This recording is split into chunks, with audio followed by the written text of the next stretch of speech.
के वाराणसी दौरे का आज दूसरा दिन है। पीएम मोदी आज काशी में रैली करेंगे।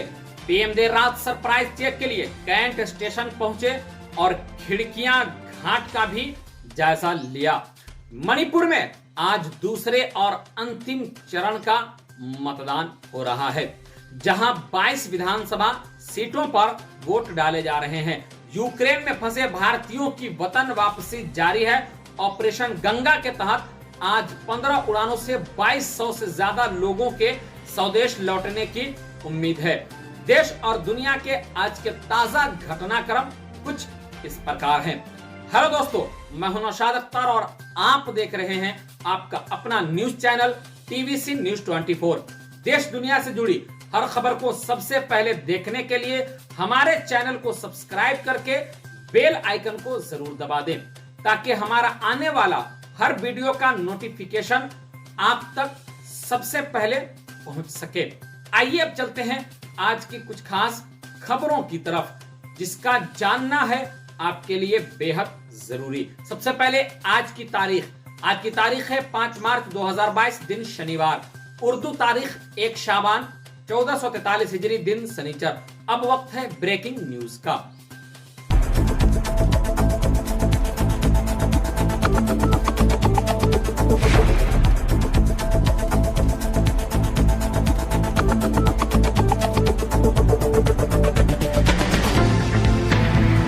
अमेरिका ने रूस को चेताया। संयुक्त राष्ट्र सुरक्षा परिषद यूएनएससी में शुक्रवार को हुई इमरजेंसी बैठक में अमेरिका ने रूस पर जमकर निशाना साधा है।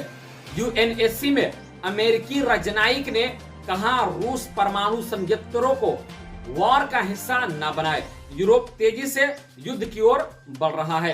पुतिन अपने पागलपन को जल्द रोकें और यूक्रेन से तुरंत अपनी सेना वापस बुलाएं।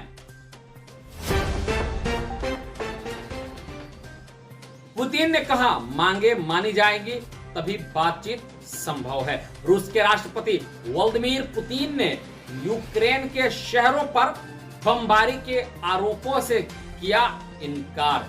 जी हां, कहा राजधानी कीव और अन्य बड़े शहरों में हवाई हमलों की खबर एक बहुत बड़ा दुष्प्रचार है। यूक्रेन के शहरों पर बमबारी की खबरें गलत और फर्जी हैं। जर्मन चांसलर ओलाफ सोल्ज के साथ बातचीत के दौरान पुतिन ने यह भी कहा कि यूक्रेन पर बातचीत तभी संभव है जब उनकी मांगे मान ली जाएंगी। दिग्गज स्पिनर शेन वॉर्न का निधन। जी हां, ऑस्ट्रेलिया के दिग्गज लेग स्पिनर शेन वॉर्न का 52 साल की उम्र में हार्ट अटैक से चलते निधन हो गया है। वे छुट्टी मनाने थाईलैंड गए थे। बताया जा रहा है कि वॉर्न अपने विला में मौजूद थे, जहां उन्हें बेसुध पाया गया। दुनिया भर की तमाम हस्तियों ने वॉर्न की मौत पर संवेदना जताई है। वॉर्न की गिनती महान खिलाड़ियों में होती थी। टेस्ट क्रिकेट में उनके नाम 708 विकेट दर्ज हैं। पाकिस्तान की मस्जिद में धमाका। जी हां, पाकिस्तान के पेशावर में एक शिया मस्जिद पर आतंकी हमले में 60 से ज्यादा लोगों की मौत, 150 से अधिक लोग घायल। शुक्रवार को यह हमला नमाज के दौरान हुआ। मस्जिद में 2 आतंकी आए और फायरिंग शुरू कर दी। इनमें से एक को पुलिस ने गेट पर ही मार गिराया। दूसरा आतंकी मस्जिद में घुस गया और खुद को बम से उड़ा लिया। धमाके के वक्त मस्जिद में करीब 150 लोग मौजूद थे। पहले दिन भारत की स्थिति मजबूत। जी हां, 100वें टेस्ट मैच में नहीं चला विराट कोहली का बल्ला। 45 रन बनाकर लौटे पवेलियन। हालांकि कोहली ने 38वां रन बनाते ही टेस्ट क्रिकेट में अपने 8000 रन पूरे कर लिए।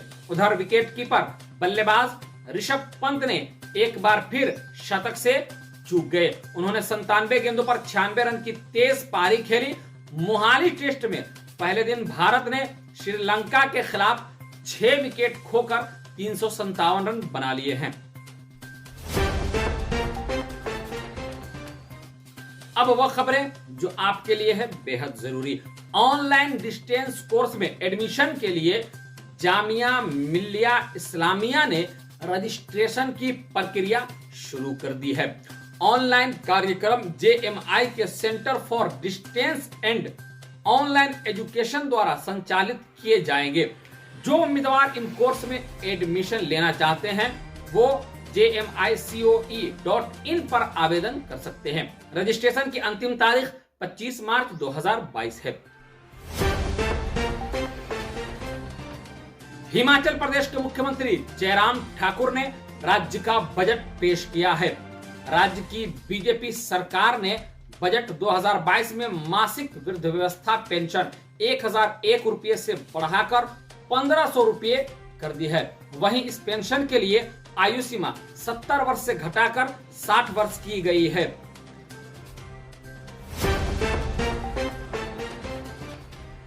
मौसम विभाग की तरफ अब चलते हैं। आज का मौसम समाचार। मौसम विभाग के मुताबिक हरियाणा और आसपास के क्षेत्र में 5 और 6 मार्च को हल्के बादल छाए रहेंगे।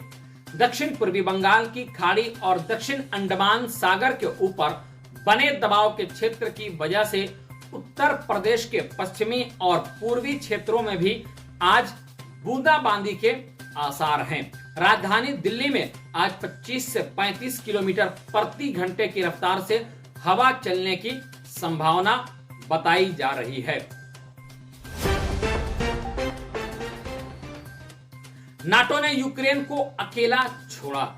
अधिकारी बोले जब तक सभी शहर हार नहीं कबूल लेते तब तक बम बरसाएगा रूस। जी हां, रूस की ओर से यूक्रेन पर शुरू किए गए हमलों को अब 10 दिन हो चुके हैं। इसके बावजूद यूक्रेन के कई शहर अब भी रूसी सेना के नियंत्रण से बाहर हैं।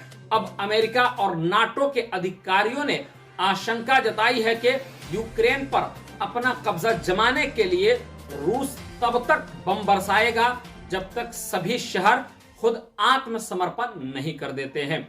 अफसरों ने कहा कि रूस के हवाई हमलों के वजह से आने वाले दिनों में आम नागरिकों के मारे जाने का आंकड़ा और ज्यादा बढ़ सकता है।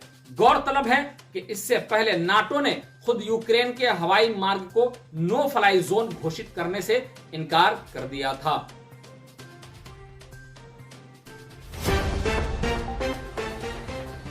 यूपी वाराणसी शक्तिनगर हाईवे पर चुनाव ड्यूटी में जा रहे CISF जवानों से भरी बस पलटी, एक की मौत। जहां सोनभद्र जिले में वाराणसी शक्तिनगर हाईवे पर एक रोडवेज बस बेकाबू होकर पलट गई। हादसे में एक CISF जवान की मौत हो गई है जबकि कई घायल हो गए। रोडवेज बस जवानों को लेकर चुनाव कराने जा रही थी।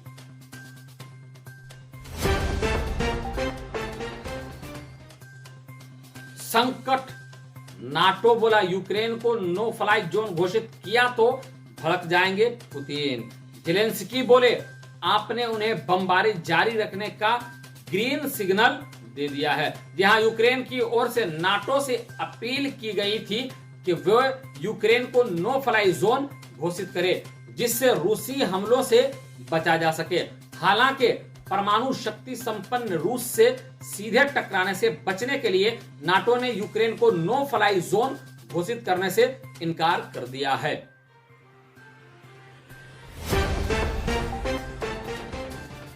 यूपी मेरठ के दौराला स्टेशन पर सहारनपुर दिल्ली पैसेंजर ट्रेन में लगी आग, 2 कोच जले। जी हां, मेरठ के दौराला स्टेशन पर सहारनपुर से दिल्ली जा रही पैसेंजर ट्रेन में आग लग गई।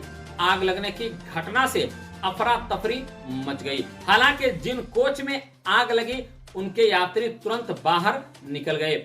गनीमत यह रही कि कोई बड़ा हादसा नहीं हुआ है।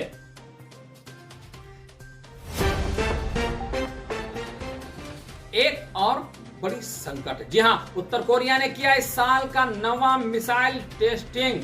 दक्षिण कोरिया ने बताया खतरा। जहां संयुक्त राष्ट्र सुरक्षा परिषद रेजोल्यूशन की ओर से प्रतिबंध लागू होने के बावजूद उत्तर कोरिया मिसाइल की टेस्टिंग करने से बाज नहीं आता है। उत्तर कोरिया के इस कदम के अमेरिका, दक्षिण कोरिया समेत कई देश परेशान हैं।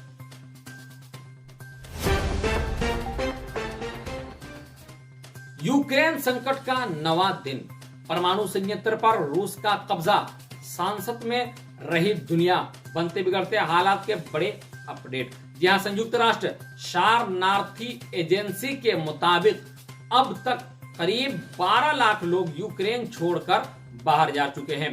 यूरोप ने 3 दशकों में इतना बड़ा प्रवासी संकट नहीं देखा है, जिसका असर आने वाले कई वर्षों तक रहेगा। संयुक्त राष्ट्र यूक्रेन जंग के दौरान 40 लाख से ज्यादा लोगों के शरणार्थी बनने के आसार जताया जा चुका है। पेट्रोल डीजल प्राइस, जी हां, कई शहरों में 100 से ऊपर बिक रहा है पेट्रोल। जानिए आज कितनी रही कीमतें। यहां दिल्ली में पेट्रोल का दाम 95 रुपये 41 पैसे, जबकि डीजल का दाम 86 रुपये 67 पैसे प्रति लीटर है। मुंबई में पेट्रोल की कीमत 109 रुपये 98 पैसे और डीजल की कीमत 94 रुपये 14 पैसे प्रति लीटर है। महाराष्ट्र मुंबई में अब शुरू हुई कोरोना की चौथी लहर से निपटने की तैयारी।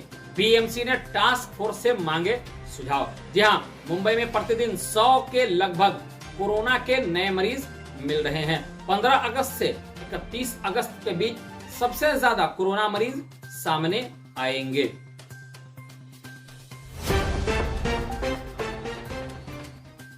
दिल्ली बुजुर्ग को बंधक बनाकर लूटपाट, विरोध करने पर बदमाशों ने पिस्टल के बट से किया हमला। जी हां, बैंक से सेवानिवृत्त Nand Kishore R block शास्त्रंत्र park में अकेले रहते हैं। सोमवार को भी वह घर के पास के एक मंदिर में गए थे। वहां से वापस आने के बाद वह दरवाजा खोल रहे थे, तभी पीछे से आए 2 बदमाशों ने धक्का देकर उन्हें घर के अंदर गिरा दिया और उसके बाद लूटपाट मचा दी। यूक्रेन वर्सेस रूसिया, प्यास बुझाने के लिए किया बर्फ पिघलने का इंतजार, छात्रों ने बताई दास्तान। जी हां, गुरुग्राम निवासी छात्रा आकांक्षा, अंजलि, रितु और राजस्थान की माहेश्वरी ने बताया कि स्थिति लगातार खराब हो रही है। सुबह से ही भारी बर्फबारी हो रही है, जिसको बाल्टियों में जमा कर उसी को पिघलाकर पीने के पानी का इंतजाम किया जा रहा है।